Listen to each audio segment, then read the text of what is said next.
Hi there, I'm Alex Cunningham, and I'll walk you through this Notion tutorial step by step. Let's jump right in. If you've ever wondered how to leave a workspace in Notion, maybe you've joined one for a project that's now finished, or you're simply tidying up your workspace list, this tutorial will guide you through the entire process. By the end, you'll know exactly how to exit any Notion workspace safely and confidently, ensuring your account stays organized and clutter-free. Let's jump straight in. First things first, go ahead and log into your Notion account. Once you're in, take a moment to look around. If you're a member of multiple workspaces, make sure you're in the one you'd like to leave.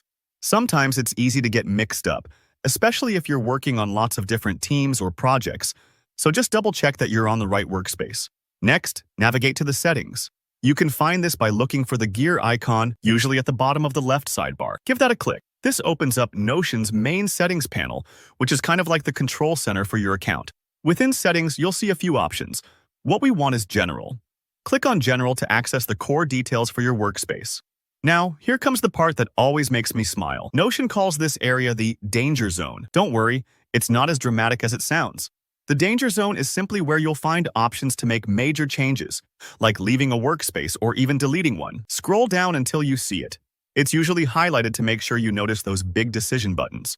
Once you've found the Leave Workspace option under the Danger Zone, go ahead and click it. Notion will ask you to confirm that you really want to leave. This is an important step on CEs, especially if you're sharing data or collaborating with others. Notion wants to make sure you don't accidentally remove yourself from something important. So, read the confirmation message carefully, make sure you're ready, and then confirm when you're sure. Just like that, you'll be removed from the workspace. Now, don't worry if you see a slight delay or if your workspace list takes a moment to refresh. Sometimes, these changes need a bit of time to update. If you ever accidentally leave a workspace you didn't mean to, you can always be re-invited, so nothing is permanent or irreversible. Leaving a Notion workspace is a great way to keep your digital life organized. Think of it like clearing out old group chats you no longer need, or packing away projects that have wrapped up.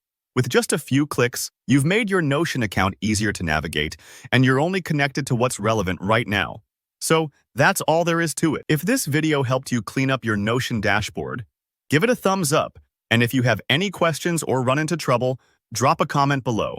I always do my best to help out. Don't forget to subscribe for more Notion tutorials and tips to make your workflow smoother. Thanks for watching, and happy organizing!